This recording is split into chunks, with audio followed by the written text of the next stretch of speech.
We gotta try to go in the middle somewhere. We gotta get B and Sil some balls. Okay? Just don't stop playing now. Stay on top of it.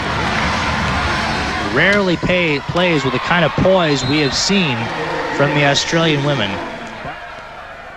Set up high. This is Mokotupu. That drops in. Croatia never saw her coming. That's a great point. Crowd appreciating the effort of Mokotupu and the entire Australian team.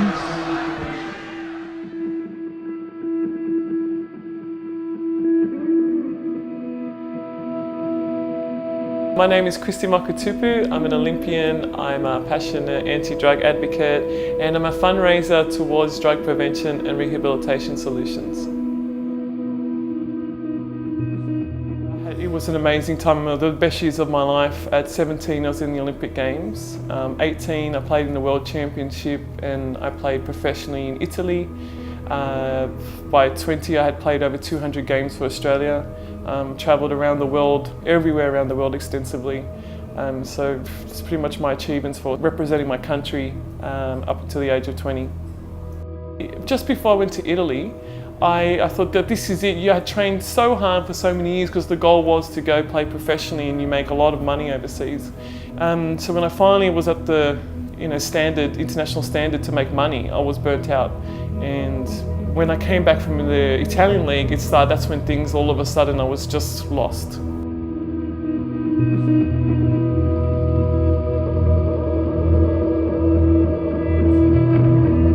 The way I got introduced to drugs was at a New Year's Eve party. And I had known all these guys, all friends. I didn't know that they did drugs or anything, but when it came to New Year's Eve and they offered me a pill, an ecstasy pill, I was like, oh, okay, everyone else was doing it. Yeah, why not? I'll give it a go. And that's it, I took an ecstasy pill. And that was the first time I did drugs at 20.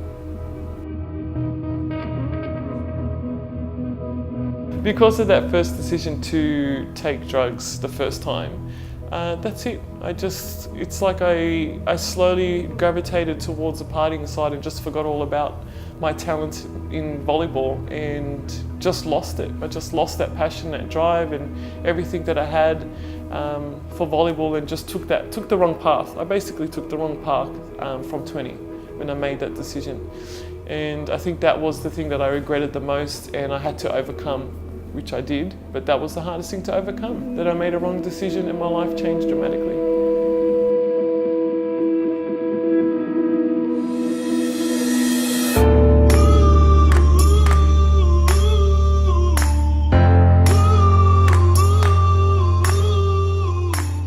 Now I'm back into volleyball by Ovid Priscillas. He's the man that got me back in the game. That man, he's definitely been one of the most influential people in the last 2 years.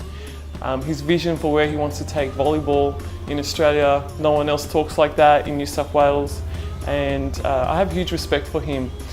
But he just encouraged me. He did what a coach should do. He encouraged me, mentored me, he spoke life into me.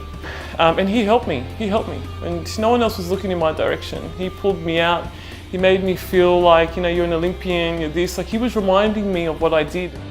And I owe everything I have in volleyball today is a fruit of him and his wife Anna, the leadership that they bestowed upon me the last 2 years.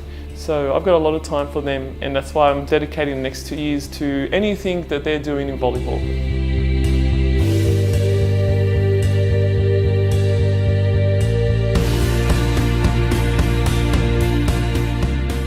The Wonder organisation is the way that I help fund drug prevention and rehabilitation solutions. This is the problem we have, is that people don't want to donate to drug addiction and rehabilitation and prevention. And so I've found that, I was talking to the CEO this year of 1ATC, and I said people are just, they've got kids' cancer, Kids are dying and things like that, so why are they going to, this isn't even happening to them or people like that. And people have more of a heart towards cancer and things like this. Ignorance is a huge factor because, I've had, leaders come up to me and say, oh, we don't get that in this area. And, not wanting to support because they don't get it in this area. And I was like, what do you mean don't get it in this area? can you not see the celebrities and high-profile people that that we do see in the media? You're not even seeing the rest of them. It already says that everyone is is prone to going through that, and even our kids. But most importantly, what I saw throughout my time of partying is I saw everyone. I saw so many people, people running large companies, athletes, wealthy, successful people. It's just throughout all classes of society. The only thing is that we don't talk about it. It's quiet. So of course you're not going to know the statistics really and what goes on unless you're really seeing it face to face. And it's just too much. I always say it's a risk not to think that your kid is never going to touch drugs. I think any parent now that has a kid that's under, like my son, he's 7, but you have a kid under 15, and you think your kid's not going to touch drugs, you have no guarantee. I always say to people, what guarantee? You think you bring your child up the best money has to offer, you've given them the best education, you're the best parent. My parents were the best parents. I got into the wrong crowd. I was an Olympian and had great people around me. I'm just saying that you've got no guarantee that your kid's going to touch drugs.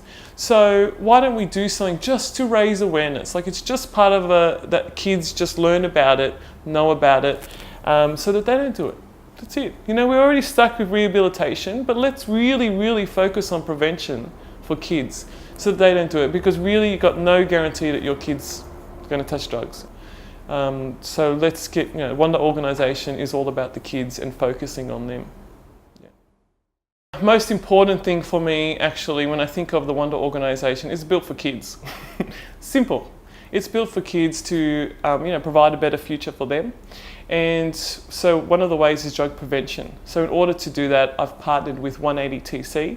They have a drug prevention program called NEO, which is called Not Even Once, which rolled out this year, and I'm actively going to be supporting that from 2017 onwards. Also, with events that I do, I love to do events. Events is probably the end goal, because events, festivals, they bring people together, and when you see joy on so many people's face in one location, I couldn't think of anything better.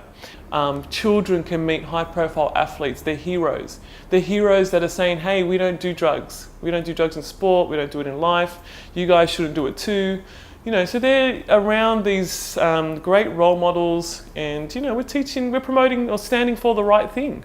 But it's one thing doing it on social media. For me, I'm like, you've got to do it face to face. That's why events are so important. You can do so much online, but for me, you can't beat face to face. And what are we going to teach kids? Hey kids, meet your athletes online. It's about giving them an opportunity to meet face to face with these athletes. That's another part of Wonder Organisation events, is bringing athletes to these events.